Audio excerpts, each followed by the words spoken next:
Hey everyone, welcome to all on my YouTube channel that is Shakuntala Garg Classes. Hope you all are doing great.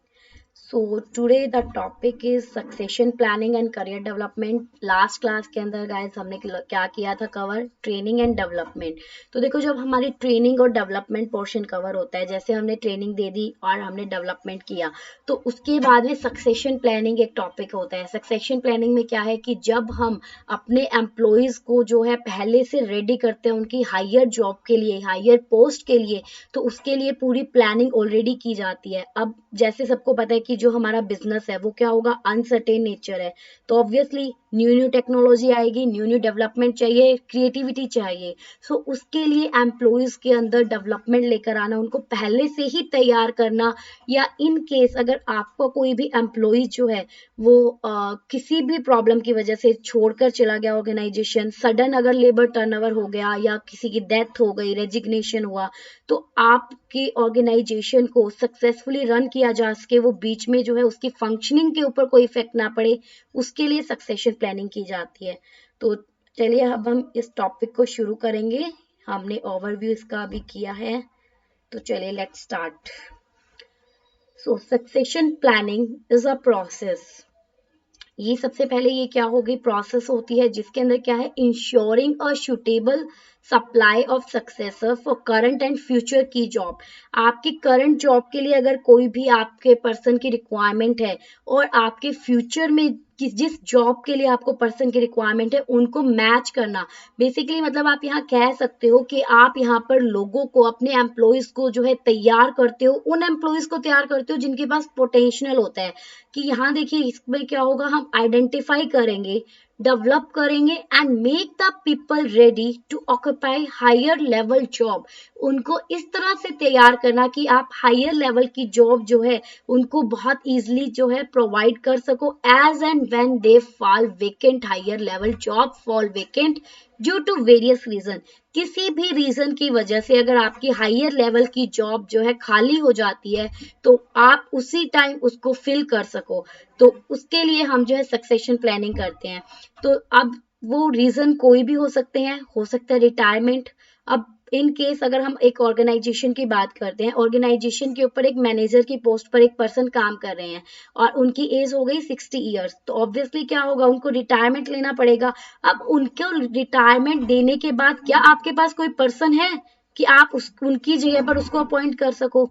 तो उस चीज के लिए जो आपकी ऑर्गेनाइजेशन है वो पहले से ही तैयार कर देती है एम्प्लॉयज को, ताकि अगर कभी भी ऐसी कोई भी सिचुएशन आती है तो डायरेक्ट जो है वहां पर उस पर्सन को रिक्रूट किया जा सके, उस जो आपकी खाली जॉब है उसको भरा जा सके। तो वो रिटायरमेंट की वजह से रेजिग्नेशन लेटर उन्होंने दे दिया, कोई प्रमोशन, डेथ या creation of new position and new assignment. तो किसी भी रीजन की वजह से अगर आपकी कोई भी जॉब वेकेंट हुई है, खाली हुई है, तो आप उस जॉब को भरने के लिए जो है एम्प्लॉयज को पहले से ही तैयार कर देते हो, वो कहलाती है आपकी सक्सेशन प्लानिंग। तो हम कह सकते हैं कि ये क्या है, एक एक्टिविटी होती है जो कि किस चीज पर फोकस करती है, planning and managing the career of individual to optimize their needs and aspiration। यहाँ पर आप एक इंडिविजुअल के करियर को प्लान करके चलते हो, उसको मैनेज करके चलते हो, ताकि आपके ऑर्गेनाइजेशन की नीड एंड एम्प्लॉय की ऑर्गेनाइजेशन की नीड, उन दोनों को मैच कर सको आप। यहाँ पर क्या होगा, it helps in identify HR shortage and skill shortage before occur. यहाँ पर पहले से ही आप जो है ये चीज चेक कर लेते हो कि क्या आपके किसी भी जॉब के ऊपर शॉर्टेज आने वाली है ह्यूमन रिसोर्सेज की, और अगर आ रही है किस स्किल्स की आपको जो है वहां पर रिक्वायरमेंट होगी। तो आप इसको इन शॉर्ट कह सकते हो कि यहाँ पर मैच किया जाता है आपकी जॉब की रिक्वायरमेंट को, और जो एम्प्लॉयज के अंदर जो पोटेंशियल है, उसकी जो स्किल्स आपको चाहिए उसको डेवलप करना। यहाँ पर हम बात करेंगे कि ये कौन सी अप्रोच होती है, आपकी स्ट्रेटेजिक अप्रोच। अब बोलोगे मैम स्ट्रेटेजिक अप्रोच क्या?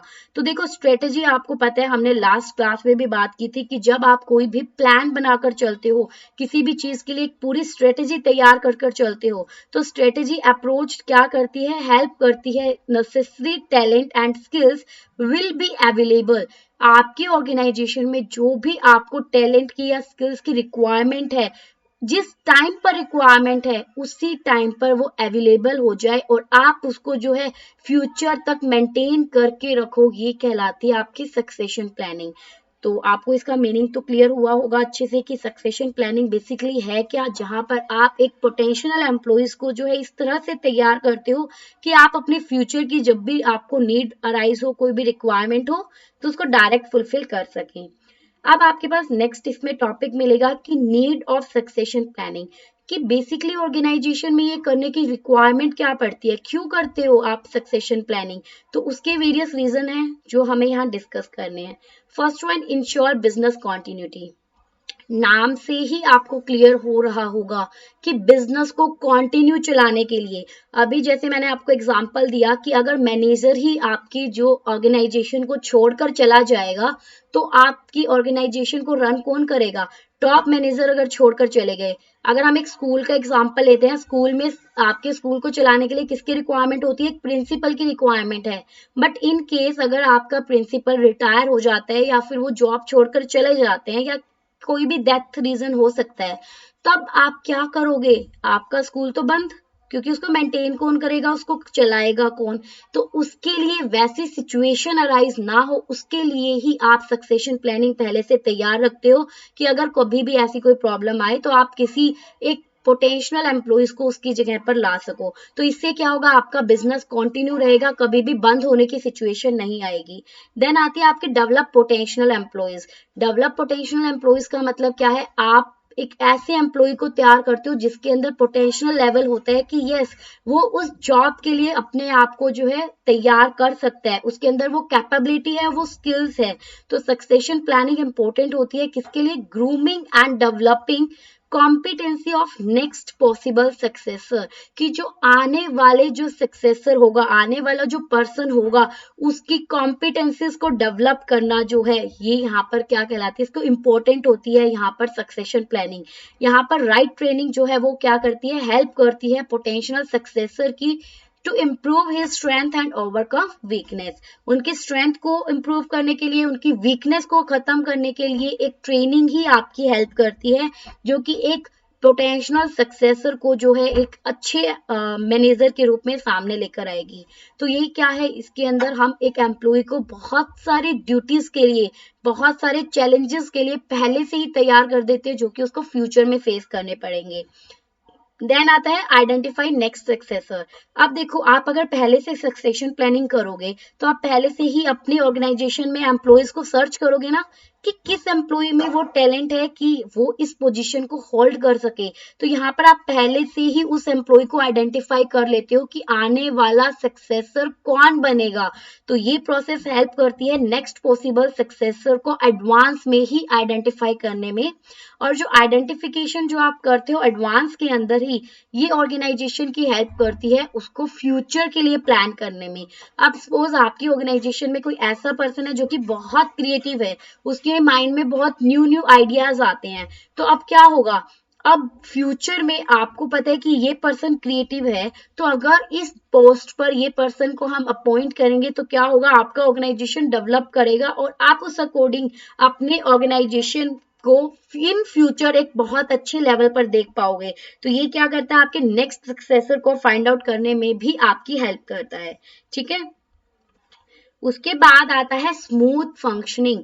सक्सेशन प्लानिंग जो है वो क्या करती है, हेल्प करती है ऑर्गेनाइजेशन को एक स्मूथ तरीके से रन करने में, स्मूथली रन करने में कोई प्रॉब्लम ना आए।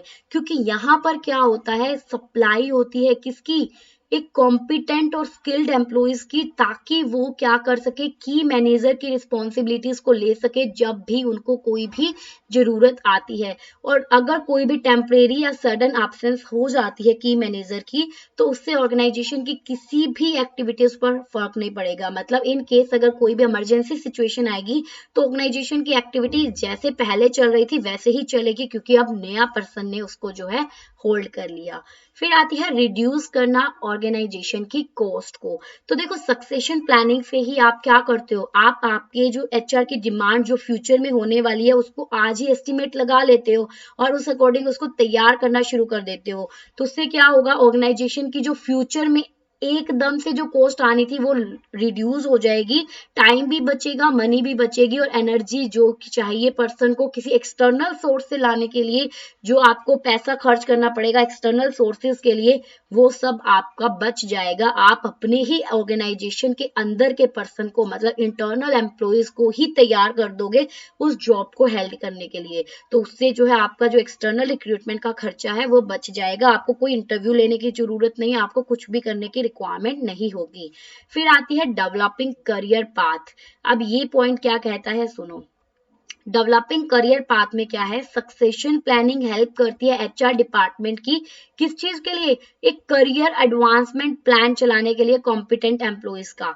तो देखो सक्सेशन प्लानिंग जब आप करोगे तो आप क्या चाहोगे, आपका जो भी एम्प्लॉई है, जो भी कॉम्पिटेंट एम्प्लॉई है, उसके लिए क्या है, उसके करियर को और फ्यूचर में उसके करियर पर फोकस किया जाए और उसके करियर के लिए जो है और काम किया जाए।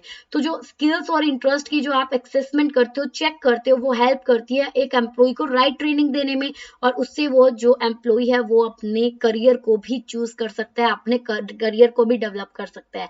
आप अगर उसे एक प्रॉपर ट्रेनिंग दोगे, प्रॉपर गाइडेंस दोगे, एक प्रॉपर टाइम के अंदर सब कुछ कराओगे, तो उससे क्या करेगा, वो अपने जो है इन फ्यूचर अपने आप को डेवलप कर पाएगा, अपने करियर पर ध्यान दे पाएगा। अब आपको एक चीज बताती हूँ, ध्यान से सुनना। देखो, आपकी एक होती है सक्सेशन प्लानिंग, जैसे कि हमने बात की सक्सेशन प्लानिंग की, हम अभी बात कर रहे हैं, और एक होती है आपकी करियर डेवलपमेंट, ठीक है, जिसको मैं सीडी लिख रही हूँ। अब ये करता कौन कौन है, सक्सेशन प्लानिंग किसके द्वारा की जाती है और करियर डेवलपमेंट किसके द्वारा किया जाता है। तो याद रखना, सक्सेशन प्लानिंग कौन करता है, कंपनी। सक्सेशन प्लानिंग किसके द्वारा की जाती है, कंपनी के द्वारा की जाती है, जबकि करियर डेवलपमेंट कौन करता है, एम्प्लॉय खुद से करता है। आपका पर्सन जो होगा, एम्प्लॉय होगा, वो खुद से करेगा। अब मुझे मेरा करियर डिसाइड करना है, तो क्या वो कंपनी वाले करेंगे, नो, वो डिसाइड सिर्फ मैं करूंगी कि मेरा करियर क्या होगा इन फ्यूचर, मुझे मेरा करियर कैसा चाहिए, मैंने क्या बनना है, क्या कैसे मैंने अपने आप को किस पोजीशन पर लाना है। और सक्सेशन प्लानिंग कौन करता है, कंपनी वाले, क्योंकि उन्हें ऑर्गेनाइजेशन के लिए प्लानिंग करनी होती है, और ऑर्गेनाइजेशन के प्लानिंग कौन करता है, आपकी कंपनी करती है। तो इसीलिए सक्सेशन प्लानिंग का काम होता है कंपनी का, ऑर्गेनाइजेशन का काम होता है। क्लियर, तो ये चीजें ध्यान रखना। फिर उसके बाद में नेक्स्ट आपकी जरूरत क्या पड़ती है सक्सेशन प्लानिंग की, कॉर्पोरेट इमेज। तो इससे जो है कंपनी की, एक ऑर्गेनाइजेशन की इमेज जो है वो भी अफेक्ट करती है। मतलब ऑर्गेनाइजेशन जो है वो क्या है, इन्वेस्ट करता है आइडेंटिफाई करने में, एम्प्लॉयज को जो है डेवलप करने में। तो उससे क्या होगा, ऑर्गेनाइजेशन के अंदर ही जो एम्प्लॉयज है उनको क्या होगी, ग्रोथ अपॉर्चुनिटीज मिलेगी ना। हर एक एम्प्लॉयज को ये रहेगा कि यस, हमें भी कभी ना कभी जो है इस जॉब के लिए सिलेक्ट किया जा सकता है, हमें भी जो है ट्रेनिंग दी जाएगी, हमें भी तैयार किया जा रहा है। तो उससे क्या है, एम्प्लॉयज के अंदर जॉब सेटिस्फेक्शन आएगी, और इस वजह से उनकी परफॉर्मेंस होगी, मतलब उनकी जो परफॉर्मेंस है वो इंक्रीज होगी, अच्छी होगी, और उनकी प्रोडक्टिविटी बढ़ेगी। तो इससे अल्टीमेटली क्या होगा, ऑर्गेनाइजेशन की इमेज बढ़ जाएगी। अगर एम्प्लॉय खुश होंगे तो ऑब्वियस है ऑर्गेनाइजेशन के अंदर कि उसकी जो इमेज है वो भी क्या होगी, मार्केट के अंदर अच्छी होगी ना। कहते हैं ना कि अगर आपने मार्केट में अपनी इमेज अच्छी बनानी है, तो क्या, आप अगर अच्छे से काम करोगे, आप अच्छे से काम करवाओगे, तो आपकी इमेज ऑटोमेटिकली मार्केट में अच्छी होगी, आप अच्छा प्रोडक्ट बनाओगे। तो अगर एम्प्लॉयज खुश है तो एम्प्लॉयज जो है मार्केट के अंदर क्या करेंगे कि यस, ये ऑर्गेनाइजेशन तो बहुत अच्छी है, यहाँ तो हमें ये सीखने को मिलता है, हमारी अपॉर्चुनिटी होती है। ठीक है, तो ये आपकी इस तरह से जो ऑर्गेनाइजेशन की जो इमेज है वो भी बिल्डिंग में हेल्प मिलती है। देन आता है रिड्यूस एम्प्लॉय टर्नओवर। अब ये किस तरह से, देखो, अगर एम्प्लॉयज को ये पता है कि आप लोगों के लिए ग्रोथ अपॉर्चुनिटीज है इस ऑर्गेनाइजेशन में, आप लोगों को नए जो हायर लेवल की जो जॉब है उसके लिए तैयार किया जा सकता है, उसके लिए ट्रेनिंग दी जा रही है, और आपको जो है वो जॉब मिल जाएगी। मतलब अगर एम्प्लॉयज को पहले ही पता है हमें ट्रेनिंग मिल रही है, हमें चीजें सिखाई जा रही है, तो इन फ्यूचर कभी ना कभी उनको जॉब मिलेगी, उनकी ग्रोथ अपॉर्चुनिटीज होगी। तो उससे क्या होगा, वो खुश रहेंगे, उनका एम्प्लॉय का लेबर टर्नओवर कम होगा। क्योंकि अगर आप किसी जॉब में काम कर रहे हैं और आपको लग रहा है कि आपकी डेवलपमेंट हो रही है, आपके लिए ग्रोथ अपॉर्चुनिटीज है, आज आप जहां काम कर रहे हो कल आपको जो है हायर लेवल की जॉब मिल जाएगी, तो ऑब्वियसली आप क्यों छोड़ कर आओगे उस ऑर्गेनाइजेशन को? नहीं छोड़ कर आओगे ना। तो यही इसने बोला है कि ये क्या करती है, सक्सेशन प्लानिंग जो है ग्रोथ अपॉर्चुनिटीज प्रोवाइड करती है एम्प्लॉइज को ऑर्गेनाइजेशन के अंदर ही। इससे क्या होता है, बहुत सारी जो जॉब के रोल्स जो है वो प्रिपेयर करता है employee to take higher roles in future में हाई रोल्स लेने के लिए जो है बहुत तरह की जॉब उनको दी जाती है। इससे एम्प्लॉय जो है उसको एक वैल्यूएबल फील होता है कि यस उसको भी वैल्यू दी जा रही है, उसका भी एक इम्पोर्टेंट समझा जा रहा है एक ऑर्गेनाइजेशन के अंदर। तो उससे क्या होगा, एम्प्लॉइज का लेबर टर्नओवर मतलब एम्प्लॉय टर्नओवर कम हो जाएगा। एम्प्लॉय टर्नओवर का मतलब क्या है, एम्प्लॉय ऑर्गेनाइजेशन को छोड़कर नहीं जाएंगे और वो जो है ऑर्गेनाइजेशन के अंदर ही अच्छे से काम करेंगे। तो ये क्या है, आपके कुछ एक जरूरतें हैं, नीड है कि सक्सेशन प्लानिंग आखिर करते क्यों है, उसकी क्या जरूरत पड़ी।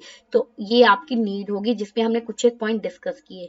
अब उसके बाद में नेक्स्ट आपका आएगा ऑब्जेक्टिव, कि आप जो सक्सेशन प्लानिंग करते हो उसके पीछे का आपका ऑब्जेक्टिव क्या रहता है, उसका उद्देश्य क्या है, वो अब हमें देखना है।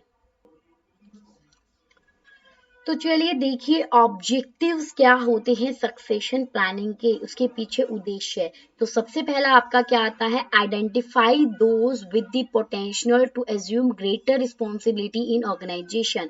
सक्सेशन प्लानिंग आप उसका पीछे का उद्देश्य क्या होता है, उस पर्सन को, उस एम्प्लॉइज को आइडेंटिफाई करना जिसके अंदर पोटेंशियल होता है कि वो जो है ऑर्गेनाइजेशन के अंदर ग्रेटर रोल को, ग्रेटर रिस्पॉन्सिबिलिटीज को जो है वो क्या कर सके, हैंडल कर सके और उसको ले सके। रिस्पॉन्सिबिलिटी देखो, हर कोई रिस्पॉन्सिबिलिटी लेना नहीं चाहता, तो जिस पर्सन के अंदर ये कैपेबल होगा, जिसके अंदर ये पोटेंशियल होगा कि यस वो जो है ग्रेटर रिस्पॉन्सिबिलिटी ले सकता है ऑर्गेनाइजेशन में, तो उनको पहचानना इसका मेन ऑब्जेक्टिव होता है। नेक्स्ट इसका ऑब्जेक्टिव क्या होता है, प्रोवाइड करना critical development experience to those that can move into key role. Key role का मतलब जिसको कि हायर जॉब पर रखा जा रहा है एम्प्लॉइज को, उसको पहले से ही एक डेवलपमेंट एक्सपीरियंस प्रोवाइड करना, उसको पहले से ही ट्रेनिंग देना, ताकि जब वो उस जॉब पर जाए तो उसे कोई प्रॉब्लम ना आए, है ना। फिर क्या आता है, एंगेज करना लीडरशिप को in spotting the development of high potential leader. इसका मतलब क्या होगा कि एक हाई पोटेंशियल लीडर को डेवलप करने के लिए लीडरशिप को एंगेज करना। देखो अब अगर सक्सेशन प्लानिंग जब करते हैं तो आप एम्प्लॉइज को आइडेंटिफाई करते हैं, तो आइडेंटिफाई करने का काम दे दिया जाता है हर एक डिपार्टमेंट के, क्या किसी भी लीडर को काम दे दिया जाता है, तो वो क्या करेंगे, वो पूरी तरह से एंगेज हो जाते हैं उस एम्प्लॉय की डेवलपमेंट के लिए। मतलब हम कह सकते हैं एक हाई पोटेंशियल लीडर जो कि इन फ्यूचर बनने वाला है, अभी बना नहीं, जो in future high potential leader बनने वाला है, उसको डेवलपमेंट करने के लिए जो लीडरशिप होती है उसकी कंप्लीटली एंगेजमेंट हो जाती है इसके अंदर। तो ये इसका उद्देश्य होता है कि वो जो है कंप्लीटली एंगेज हो जाए उस पर्सन को डेवलप करने के लिए। फिर आता है एक डेटाबेस को बिल्ड करना जो कि यूज किया जाता है make better staffing decision for की जॉब। जो मेन जॉब है उसके लिए बेटर स्टाफिंग डिसीजन लेने के लिए एक पूरा डेटाबेस को तैयार करना जो है सक्सेशन प्लानिंग का मेन ऑब्जेक्टिव होता है। मतलब यहाँ पर एक डेटाबेस तैयार किया जाता है ताकि जो की जॉब होगी ना उसके लिए डिसीजन लिया जा सके कि किस पर्सन को यहाँ पर रिक्रूट करना है, किस पर्सन को लेकर आना है, उसमें क्या क्या स्किल्स होनी चाहिए, उसमें क्या क्या स्किल्स हमने डेवलप करनी है। तो वो सारा कैसे पता चलेगा, सक्सेशन प्लानिंग से पता चलेगा। क्योंकि अगर आपने एक डेटाबेस पहले तो क्या कर लिया, जॉब का तैयार कर लिया कि इस जॉब के लिए ये हायर जॉब है, इसके लिए हमें पर्सन जो है ऑलरेडी रखने हैं, तैयार करने हैं, तो आप क्या करोगे, उस जॉब का सारा लिखोगे कि इसके अंदर ये स्किल्स होनी चाहिए, ये रिस्पॉन्सिबिलिटीज उसको करनी है, अपनी ये ड्यूटीज पूरी करनी है। फिर आप उस एम्प्लॉय को देखोगे उसके पास क्या क्या है, कौन कौन सी स्किल्स है, तो ये पूरा डेटाबेस तैयार किया जाता है। इसका ऑब्जेक्टिव क्या होता है, पूरा डेटाबेस तैयार करना। इसका नेक्स्ट ऑब्जेक्टिव क्या है, एम्प्लॉय की कमिटमेंट और रिटेंशन को इंप्रूव करना। रिटेंशन होता है कि जब एम्प्लॉय जो है छोड़कर जाता है ऑर्गेनाइजेशन को, तो जब एम्प्लॉय ने कमिटमेंट की है, मान लो कई बार एम्प्लॉय जो है कुछ गलत सोच लेते हैं ऑर्गेनाइजेशन के बारे में, या वो लोग जो है इतना खुश नहीं होते अपनी जॉब से, छोड़कर जाते हैं, तो उन चीजों को इंप्रूव करना जो है वो इसका ऑब्जेक्टिव होता है। Meet the career development expectation of existing employee. देखो हर एक जो एम्प्लॉय ऑर्गेनाइजेशन में या किसी भी कंपनी में काम करेगा उसका मेन फोकस क्या होता है, अपने करियर को डेवलप करना। मतलब अपने जो करियर है उसका, उसमें वो अपने आप को पूरा डेवलप करना चाहता है, न्यू न्यू जो है चैलेंजेस फेस करना चाहता है, तो उसके ये एक प्रोग्राम तैयार करने के लिए, उसकी एक्सपेक्टेशंस को पूरा करने के लिए जो है ये आपके सक्सेशन प्लानिंग काम आती है, क्योंकि यहाँ पर उसे लगता है कि यस, उसको न्यू स्किल सिखाई जा रही है, उसको हाई जॉब के लिए प्रिपेयर किया जा रहा है, मतलब इन फ्यूचर उसका करियर जो है डेवलप हो रहा है, करियर फ्यूचर के लिए करियर बन रहा है उसका, ठीक है ना। फिर आता है counter the increasing difficulty and cost of recruiting employee externally. यहाँ पर क्या होगा, काउंटर करना इंक्रीजिंग डिफिकल्टी, जो जो मुसीबतें आ रही है उनको बैलेंस करना, काउंटर का मतलब है बैलेंस करना। और बाहर से जो एम्प्लॉइज को आप रिक्रूट करोगे तो वहां पर आपकी बहुत ज्यादा कॉस्ट आएगी, तो उस कॉस्ट को भी बैलेंस करना, मतलब चीजों को बैलेंस करना इसका ऑब्जेक्टिव होता है कि कॉस्ट भी कम आए, टाइम भी बचे, और जो जो डिफिकल्टीज है वो भी रिमूव हो जाए, तो उन सब चीजों को बैलेंस करना इसका एक ऑब्जेक्टिव होता है। तो ये क्या थे आपके सक्सेशन प्लानिंग के कुछ एक ऑब्जेक्टिव्स थे जो कि हमने अभी डिस्कस किए हैं। अब इसके बाद में आती है आपकी इंपॉर्टेंट जो क्या है, सक्सेशन प्लानिंग की प्रोसेस।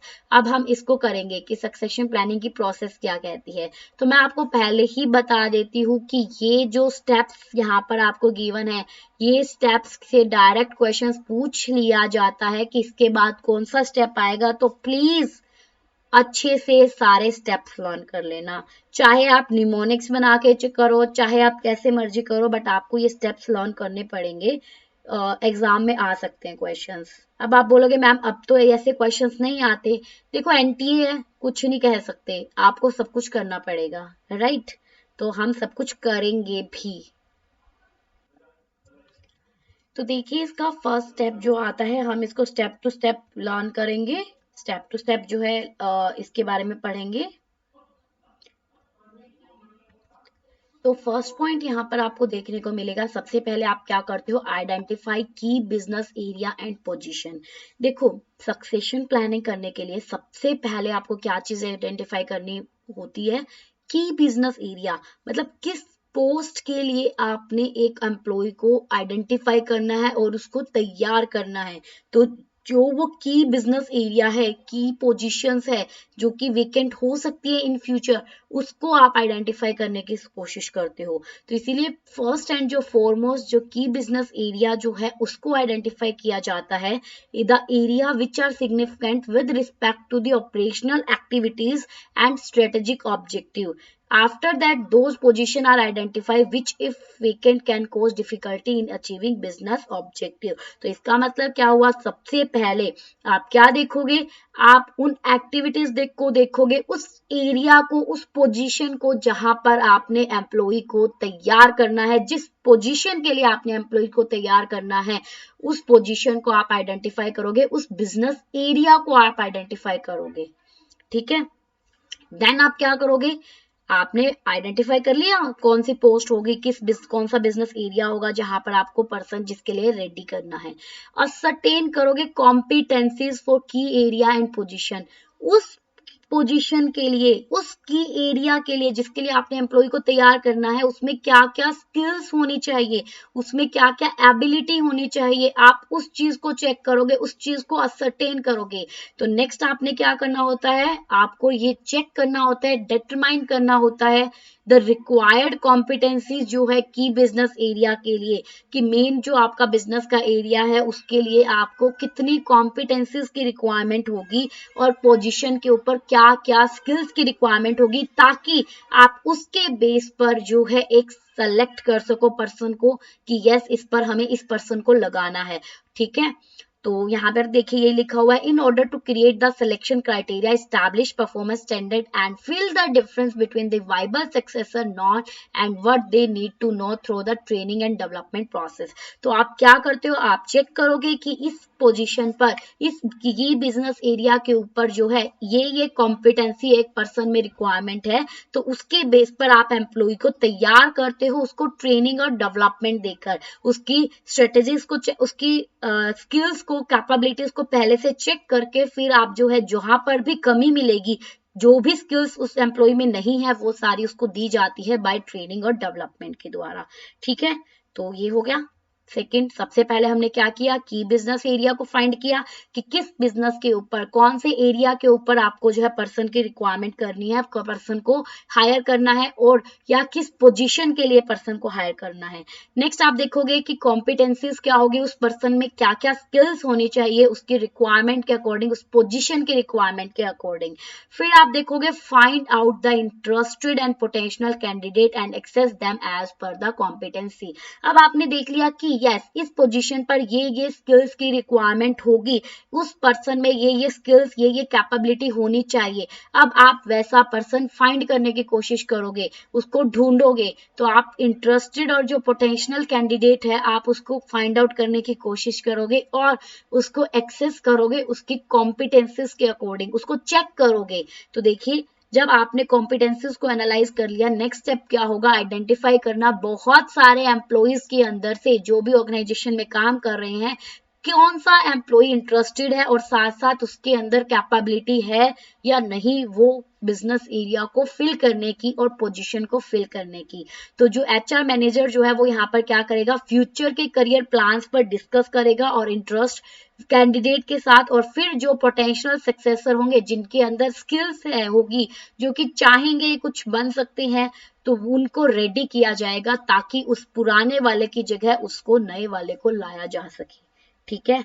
फिर नेक्स्ट स्टेप क्या आता है, develop and implement succession strategy. अब आपको पर्सन मिल गया कि उस जॉब पर उस पर्सन को लाने के लिए, मतलब उस जॉब पर कोई भी उस जॉब को फिल करने के लिए आपको जो है कैंडिडेट, आपको एम्प्लॉय मिल गया। अब आप क्या करोगे, उसके लिए स्ट्रेटेजी बनाना शुरू करोगे और उसको इम्प्लीमेंट करोगे स्ट्रेटेजीज को। तो यहाँ पर स्ट्रेटेजी बनाई जाएगी किस चीज के regarding, learn, train, develop, knowledge transfer, experience sharing is developed and implemented for potential successor। यहाँ पर उस potential successor के लिए उसको कैसे सिखाना है, कैसे उसको ट्रेनिंग देनी है, उसका क्या डेवलपमेंट करना है, कैसे उस तक नॉलेज हम ट्रांसफर करेंगे, एक्सपीरियंस शेयर करना, ये सारी चीजें उसके अंदर जो है डेवलप की जाती है, ये सारी चीजें इंप्लीमेंट करी जाती है, उसकी स्ट्रेटेजीज ये बनाई जाती है। फिर उसके बाद में आप इवेल्युएट करोगे, आप फिर बाद में उसको इवेल्युएट भी तो करोगे, कंट्रोल करोगे, चेक करोगे, एनालाइज करोगे।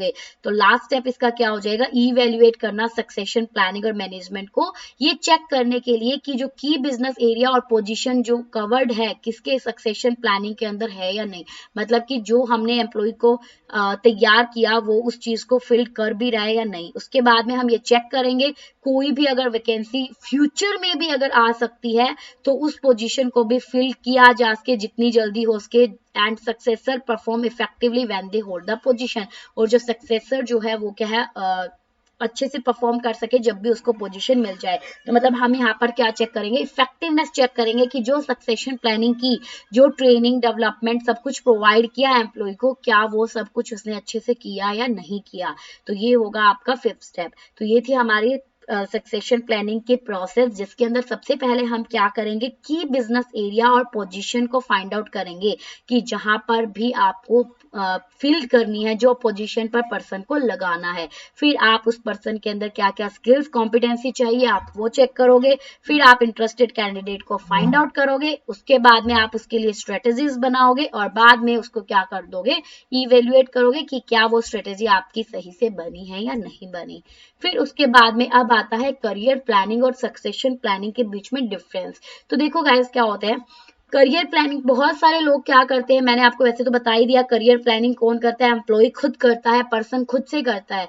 जबकि सक्सेशन प्लानिंग कौन करती है, कंपनी करती है। तो लेकिन कुछ एक इसको सेम समझ लेते हैं कि करियर प्लानिंग और सक्सेशन प्लानिंग दोनों सेम है, but no, these are different. तो अब ये कैसे है, देखो, सक्सेशन प्लानिंग सबसे पहले क्या है, it cover only top level executive. मैंने आपको कहा ना ये कौन करती है, ये सक्सेशन प्लानिंग कंपनी की साइड से की जाती है और यहाँ पर टॉप लेवल एग्जीक्यूटिव्स को कवर किया जाता है बेसिकली। जबकि करियर प्लानिंग में तो सभी के सभी लेवल ऑफ एम्प्लॉयज करते हैं, क्योंकि फिर वो चाहे लो लेवल पर बंदा काम कर रहा है या मिडिल पर कर रहा है या टॉप पर, हर किसी को अपने करियर के बारे में तो क्या होता है, फोकस वो करती है, अपने करियर के बारे में तो सोचते हैं, करियर को तो प्लान करके चलते हैं।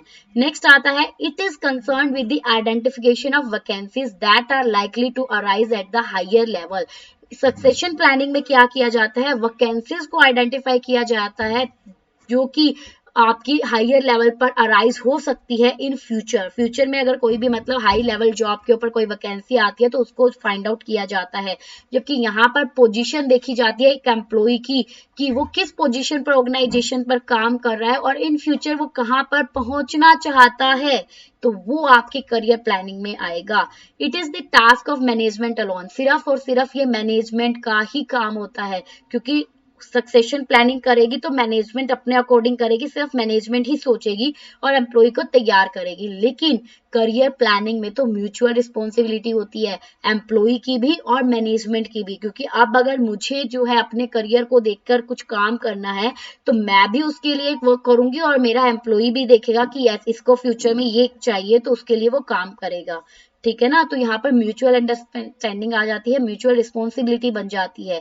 ये प्रोसेस होती है जिसके द्वारा सक्सेसर जो है वो क्या करता है, ऑर्गेनाइजेशन के लिए की एग्जीक्यूटिव्स को फाइंड आउट करता है।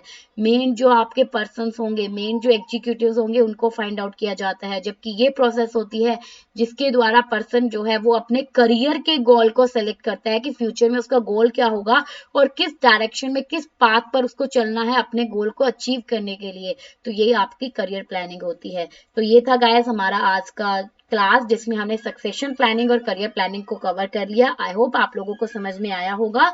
तो अब हम इसके बाद में जो है हमारा नेक्स्ट टॉपिक करेंगे हमारी नेक्स्ट क्लास में। तो आज का हमारा टॉपिक यहाँ पर कवर होता है। एक बार जल्दी से थोड़ा सा क्विक रिवीजन करवा देती हूँ पूरी सक्सेशन प्लानिंग आपको पता लग गया, जहां पर क्या किया जाता है, हायर लेवल जॉब के लिए एम्प्लॉयज को तैयार किया जाता है। हमने इसकी नीड्स ऑफ सक्सेशन प्लानिंग देख लिया, जिसके अंदर हमने बहुत सारे पॉइंट्स कवर किए। उसकी continuity, potential employ, next successor को आइडेंटिफाई करने में हेल्प करती है, स्मूथ फंक्शनिंग करती है, कॉस्ट कम करती है, करियर पाथ को डेवलप करती है। यहाँ पर ही करियर पाथ में ही आपकी करियर डेवलपमेंट आ जाती है। ठीक है ना, कॉर्पोरेट इमेज और एम्प्लॉय के टर्नओवर को कम करना। ऑब्जेक्टिव्स हमने इसके पढ़ लिए और मेन आपको इसके प्रोसेस के पॉइंट्स याद करने हैं, जिसमें सबसे पहले क्या आता है, आइडेंटिफाई करोगे की बिजनेस एरिया को, राइट। फिर उसके बाद में आप क्या करोगे, कॉम्पिटेंसीज को चेक असरटेन करोगे कि क्या क्या उस बिजनेस पर आपकी कॉम्पिटेंसीज होनी चाहिए। देन क्या होता है, इंटरेस्टेड कैंडिडेट को फाइंड आउट करना, देन डेवलप करना और इम्प्लीमेंट करना सक्सेशन की स्ट्रेटेजीज को, और एट द एंड इवेल्युएट करना इफेक्टिवनेस को। तो ये थे हमारी आज की क्लास। मिलते हैं अब आपसे नेक्स्ट क्लास के अंदर, तब तक के लिए bye bye, take care, happy learning and don't forget your JRF dream, right. क्योंकि हमारा करियर जो हमने बनाना है वो उसका गोल क्या है, JRF तक हमें जाना पड़ेगा। Bye bye.